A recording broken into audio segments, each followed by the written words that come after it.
Hello, I'm Kate Mosse and I'm delighted to be telling you a little bit about the City of Tears. At the heart of it, it's a love story. It's the story of how families survive against the backdrop of war and displacement and tragedy.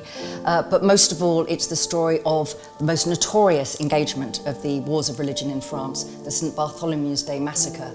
And during the course of the 24th of August, when thousands of people are murdered, executed and try to flee to safety, one of the people that is lost will be a child.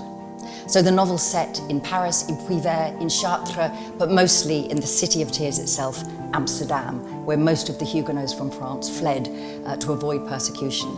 It was a novel that was great fun to write, though pretty harrowing at times. It's an adventure novel, it's the novel of a feud between two families, and it sets up for the story going forward out into the wilder parts of the world.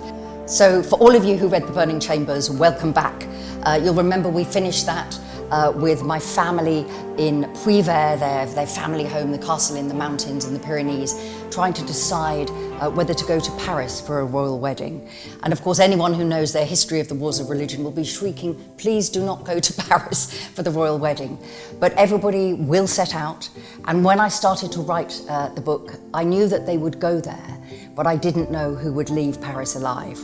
And one of the exciting things for me as the novelist is, in a way, like you, wondering what's going to happen. So I gather all my characters together, the characters that I hope you fell in love with in The Burning Chambers, and then I set them free and see where they go. And let me tell you, they went places I wasn't really expecting them to do. So it's a novel that's set in many different parts of France, but mostly in Amsterdam. With The City of Tears, I was lucky enough to be given a fellowship by the Dutch Literature Foundation, which meant that I spent a month in Amsterdam, really getting under the skin of the place. And it's a city that I've always loved. I've always felt that there was a story there lurking, waiting for me.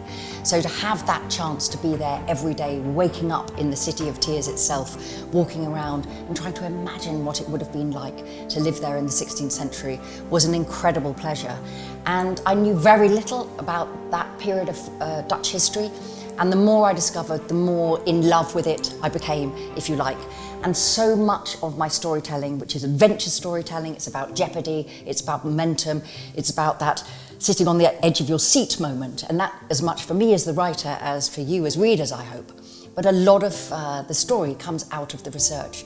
So when you go to Amsterdam yourself, or if you've been there before, you will just start, I hope, to look up at the extraordinary tiles on the wall. You will look at the red arches, you will look at the tiny alleyways that remain of the medieval city and start to learn a completely different history of Amsterdam from the one that you thought you knew. Hope you enjoy it.